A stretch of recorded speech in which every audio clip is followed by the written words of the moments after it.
Baiklah, Assalamualaikum warahmatullahi wabarakatuh. Di sini kami dari kelompok 15 akan menyampaikan hasil diskusi kami tentang analisis kesalahan dalam surat sekretaris dan surat bisnis. Sebelum saya memulai diskusi pada hari ini, izinkan saya memperkenalkan anggota kelompok saya yang terdiri dari Rahma Adilia Pujanata, yaitu saya sendiri. Yang kedua ada Yeremia Lauren Beltajar Kahiking, dan ketiga ada Nita Zulaika. Baiklah, materi pertama akan dibacakan.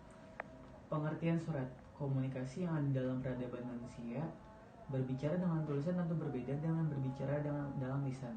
Sebagaimana kebiasaan kita di Indonesia, salam pembukaan hanya dipakai pada pembicaraan atau pidato resmi.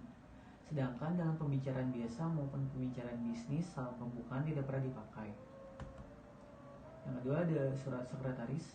Surat sekretaris adalah surat-surat rutin yang terdapat dalam suatu organisasi, niaga, sosial, dan pemerintah.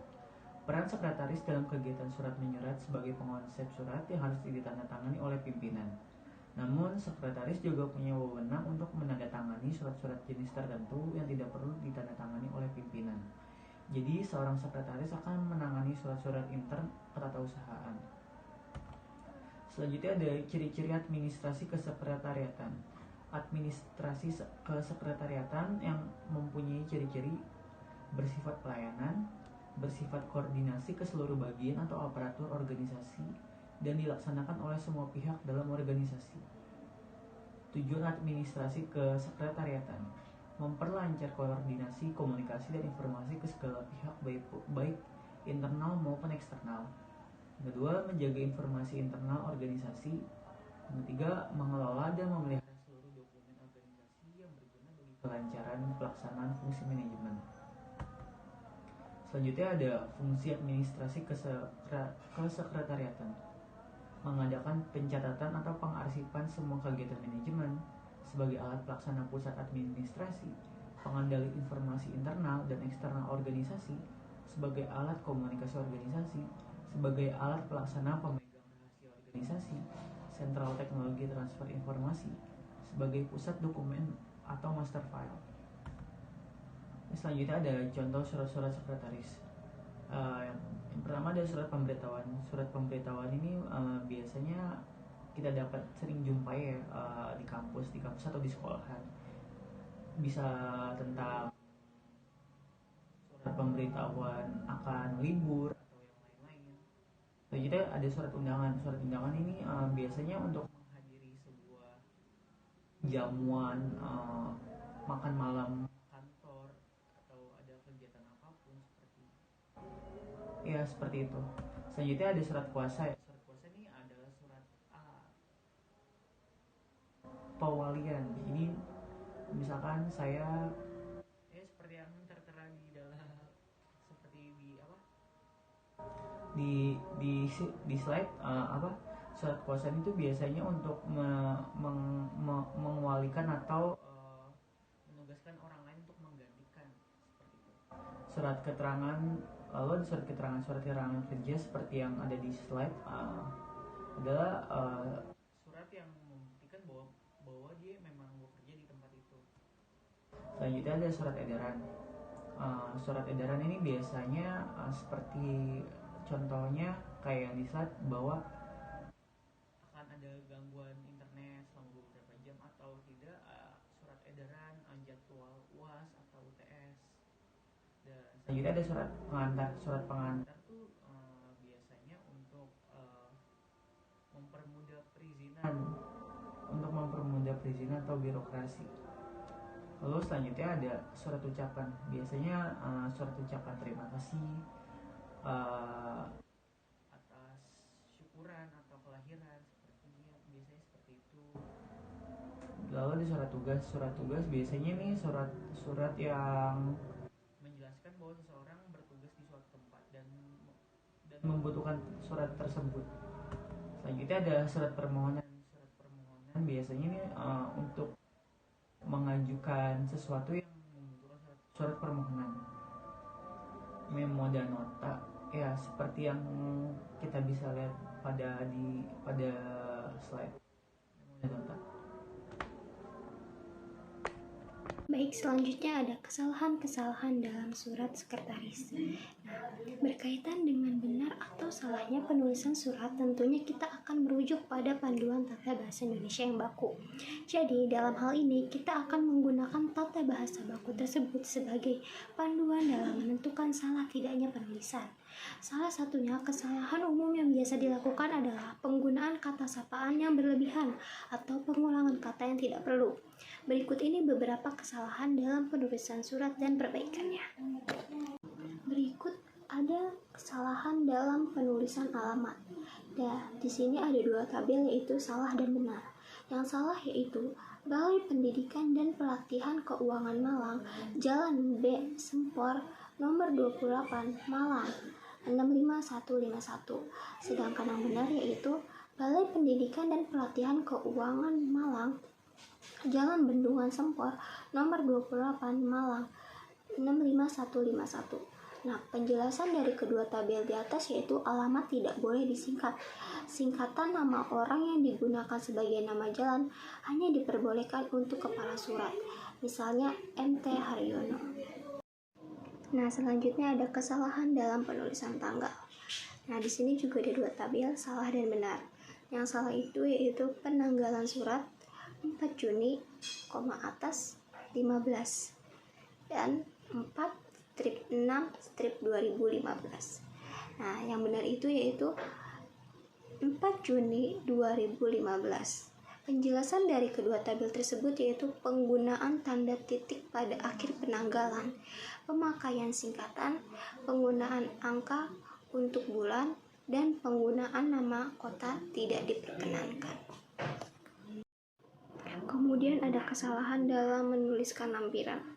Di sini ada 2 tabel juga, yaitu contoh penulisan yang tidak tepat dan contoh penulisan yang tepat. Contoh penulisan yang tidak tepat yaitu lampiran 5 lembar, lampiran 1 set lampiran. Nah, contoh yang penulisan yang tepat yaitu lampiran 5 lembar, lampiran 1 set. Penjelasan dari kedua tabel di atas yaitu lampiran digunakan untuk memberitahu kepada penerima surat bahwa ada sesuatu yang disertakan bersama surat. Oleh sebab itu, jika memang tidak ada sesuatu yang disertakan, kata lampiran tidak perlu dicantumkan. Dalam menulis lampiran surat, angka tidak ditulis dalam bentuk angka, melainkan dalam bentuk huruf. Berikutnya ada kesalahan dalam penulisan alamat tujuan. Nah, di sini juga ada 2 tabel, yang salah dan benar. Nah, isi yang salah yaitu alamat tujuan. Yang pertama, yang terhormat Bapak Dr. Tono, Jalan B Sempor 1, Malang. Yang kedua, yang terhormat Bapak Direktur Jenderal Pajak, Jalan Bintaro Utama, Sektor 5, Bintaro Jaya, Tangerang Selatan. Nah, yang benar itu yaitu yang pertama, yang terhormat Dr. Tono, Jalan Bendungan Sempor 1, Malang.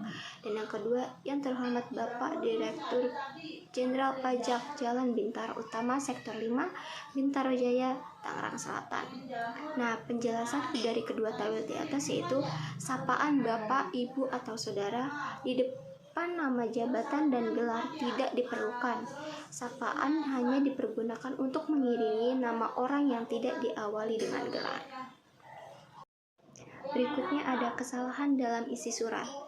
Masih sama, ada 2 tabel yaitu salah dan benar. Yang salah itu kami segera memberitahu saudara jika ada perubahan jadwal. Nah, sedangkan yang benar yaitu kami segera memberitahu saudara jika ada perubahan jadwal. Nah, penjelasan dari kedua tabel di atas yaitu kesalahan penggunaan tanda koma. Terlihat bukan ada tanda koma di atasnya. Berikutnya ada kesalahan pada penutupan surat. Masih sama, ada 2 tabel yaitu salah dan benar. Yang salah itu yaitu yang pertama Direktur Jenderal Sasmita, dan yang kedua atas nama Direktur Jenderal Dian Putri. Nah, sedangkan yang benar yang pertama Direktur Jenderal Sasmita dan yang kedua atas nama Direktur Jenderal Dian Putri. Nah, penjelasan dari kedua tabel tersebut yaitu penulisan nama pejabat penanda tangan surat seharusnya ditulis dengan huruf kapital pada setiap awal kata tanpa ada tanda lainnya, baik berupa garis bawah maupun tanda kurung. Nah, selanjutnya ada kesalahan dalam nomor surat. Nah, yang pertama itu ada contoh yang tepat yaitu nomor 123 garis miring H22 garis miring C11 garis miring 2017. Dan yang kedua ada contoh yang tidak tepat, yaitu nomor 432 garis miring H22 garis miring C11 garis miring 2017, nomor KBM garis miring 5 garis miring 1457. Nah, penjelasan dari kedua contoh tersebut yaitu nomor surat juga tidak berfungsi sebagai alat petunjuk bagi petugas arsip, alat untuk mengetahui unit asal surat, alat pengukur kegiatan instansi yang berkaitan dengan surat menyurat pada periode tertentu, alat referensi dalam penulisannya. Nomor surat tidak diikuti dengan tanda titik maupun tanda hubung. Nah, yang terakhir ada kesalahan dalam menulis tembusan. Nah, di sini yang pertama ada contoh yang tepat dan yang kedua ada contoh yang tidak tepat. Contoh yang tepat yaitu tembusan Direktur Jenderal Pembangunan Daerah kepada Biro Organisasi kepada Biro Keuangan. Dan contoh yang tidak tepat yaitu kepada yang terhormat Direktur Jenderal Pembangunan Daerah sebagai laporan, yang terhormat kepada Kepala Biro Organisasi, pada yang terhormat Kepala Biro Keuangan Arsip. Nah, penjelasan dari kedua contoh tersebut, tembusan berfungsi untuk memberitahu kepada penerima surat bahwa surat yang sama juga dikirimkan kepada pihak yang lain, yang dipandang perlu mengetahui isi surat yang bersangkutan. Jika tidak ada pihak lain yang memberi tembusan, kata tembusan tidak perlu dicantumkan.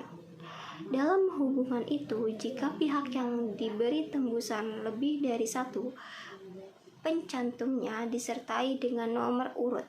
Namun, jika pihak yang ditembusi hanya perlu nomor urut itu, tidak perlu dicantumkan. Dalam tembusan juga tidak perlu menggunakan kata kepada yang terhormat. Berikutnya ada surat bisnis. Surat bisnis adalah surat yang digunakan oleh seorang lembaga, organisasi, ataupun institusi yang mengantarkan pesan-pesan bisnis secara tertulis kepada pihak lain dengan memakai media tertentu, baik itu berbentuk pengiriman pesan via pos, fax mail, telepon, maupun melalui jalan internet sekalipun. Surat bisnis adalah sebuah wujud atau tipe surat yang digunakan dalam lingkup bisnis atau dunia kerja. Surat bisnis adalah tipe surat resmi yang terbuat bermacam-macam keperluan dalam lingkup dunia bisnis. Selanjutnya ada jenis-jenis surat bisnis. Yang pertama ada jenis surat bisnis formal.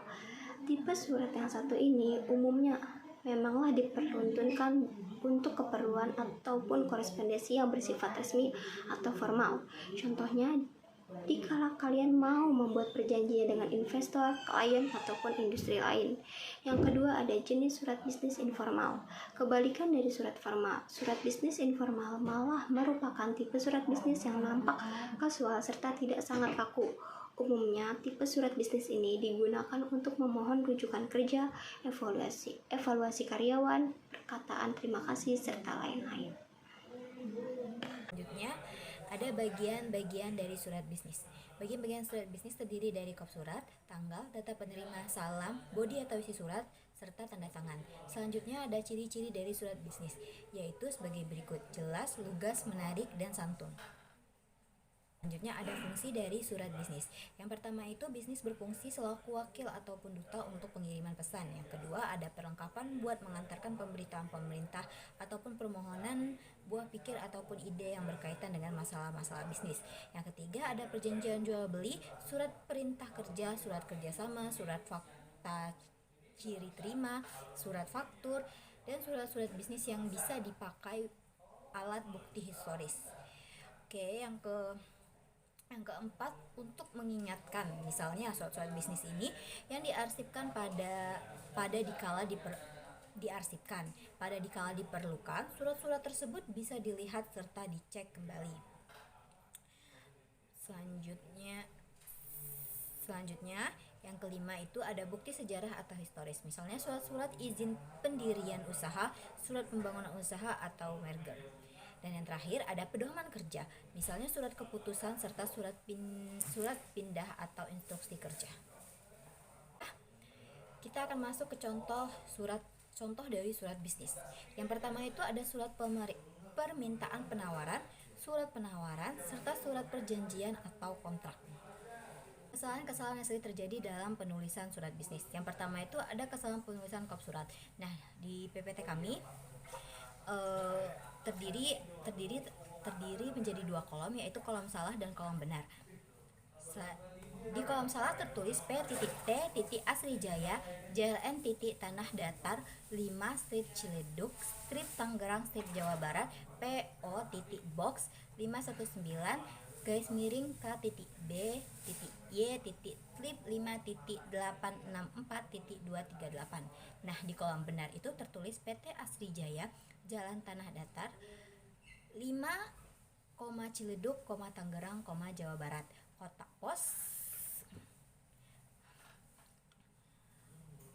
Kotak pos 519 garis miring KBY, telepon 5864238. Penjelasan dari tabel di atas itu, pertama ada kesalahan pertama dalam kepala surat di atas adalah PT yang menggunakan tanda titik. Jika singkatan dengan huruf kapital itu bukan singkatan dari gelar akademik ataupun bukan dari nama orang, singkatan itu tidak diberi titik. Jadi singkatan itu harus PT tanpa titik. Nah, kesalahan berikutnya itu terdapat pada tulisan JLN yang seharusnya tidak disingkat. Oke, selanjutnya pembatasan unsur-unsur alamat harusnya tanda koma dan bukan tanda hubung seperti strip yang ada di contoh kolom salah. Oke, berikutnya itu ada kata asing, yaitu PO Box yang seharusnya itu ditulis menjadi kotak pos KBY dan KBY-nya ditulis dengan tanpa titik. Nah, selanjutnya itu nomor telepon itu harus ditulis dengan lengkap, tidak boleh disingkat dan tanpa titik. Seperti contoh dalam kolom benar. Nah, itu ada kesalahan penulisan dalam lampiran. Di sini juga terdapat kolom salah dan kolom benarnya. Di kolom salah tertulis nomor .2 211 garis miring U garis miring 2000 lampiran .2 strip perihal .2 penawaran barang. Di kolom benar nomor 211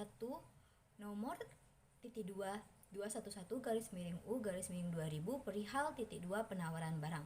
Nah, penjelasan dari kolom di atas itu, kata lampiran itu dicantumkan tanpa memiliki fungsi yang jelas karena memang surat tidak melampirkan sesuatu pencantuman tanda hubung, tanda petik atau angka 0 terasa sangat dipaksakan karena sekedar mengisi kekosongan tanpa tujuan yang jelas. Karena tanpa sesuatu yang dilampirkan, kata lampiran tidak harus dicantumkan.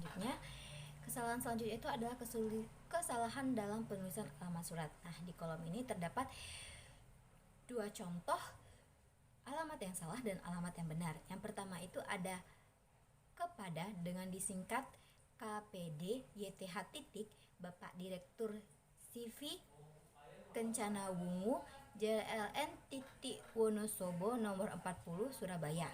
Itu yang salahnya.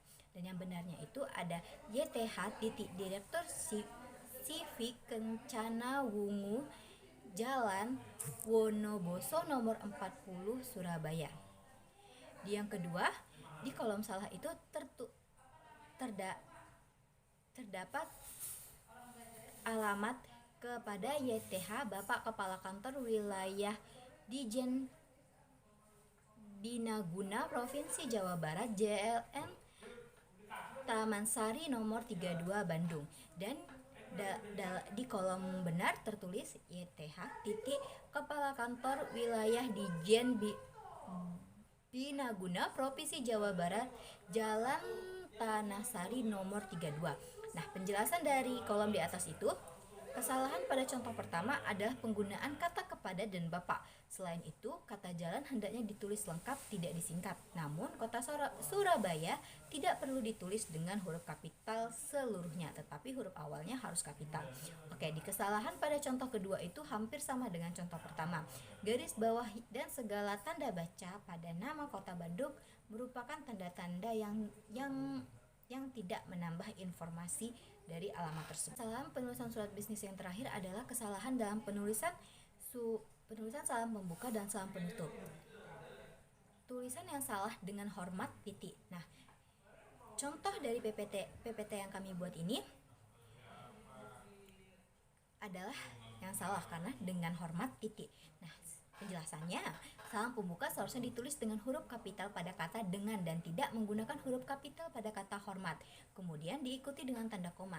Jadi penulisan salam pembuka yang benar adalah dengan D huruf besar, hormat, koma. Nah, salam penutup juga memiliki aturan yang sama dengan salam pembuka, yaitu kata hormat harus menggunakan huruf kapital sedangkan kata kami tidak menggunakan huruf kapital.